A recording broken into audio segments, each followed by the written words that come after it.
এক মোড়লের 6 ছেলে ছিল।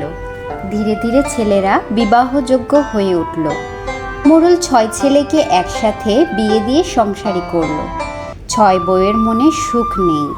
তারা মনের মতো শাশুড়ি পায়নি। উঠতে বসতে কথা শুনতে হয়। মনের দুঃখে 6 বউ সকলের আড়ালে চোখের জল ফেলত। সারাদিনে একবার মাত্র আহার জুটত।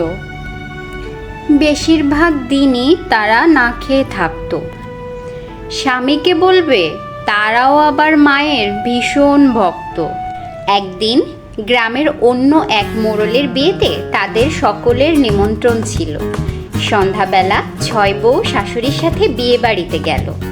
খাবার সময় শাশুড়ি চিৎকার করে 6 বউকে ডেকে বলল, ওগো, তোমরা খাবারের থালা নিয়ে এসো, খাবার দিই। শাশুড়ির কথা শুনে তারা নিরাশ হয়ে গেল। এখানেও খাবার দিতে তদারকি? শাশুড়ির উপর মনের দুঃখে 6 বউ ঠিক করল তারা আর এখানে থাকবে না। দু চোখ যেখানে যায় চলে যাবে। 6 বউ 6টা কলস নিয়ে জল আনতে যাওয়ার নাম করে বেরিয়ে পড়ল।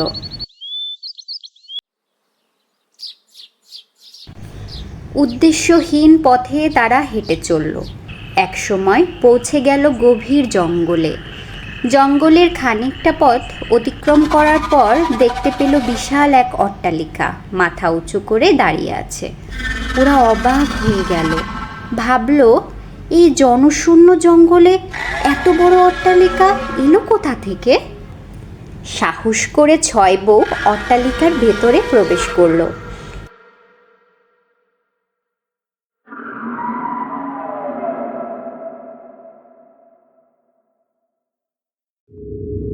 সারি সারি ঘর, থরে থরে সাজানো রয়েছে খাদ্য সামগ্রী, বস্তায় বস্তায় মোহর। এত সব প্রাচুর্য দেখে 6 বউয়ের মাথা ঘুরে গেল। তারা অবাক হয়ে গেল। অনাহারে পথশ্রমে ক্লান্ত হয়ে পড়েছিল, তাই বেশি চিন্তা না করে পেট পুড়ে খাবার খেয়ে 6 বউ ঘুমিয়ে পড়ল। 6 বউ নিশ্চিন্তে অট্টালিকায় বাস করতে লাগলো। সারাদিন অট্টালিকার ভেতরেই কাটায়। যখন পুকুরে যায় তখন এক বউকে বাড়ি পাহারার জন্য রেখে যায়। একদিন ছোট বউ বাড়ি পাহারা দিচ্ছে, আর বড় 5 বউ গোসল করতে গেল।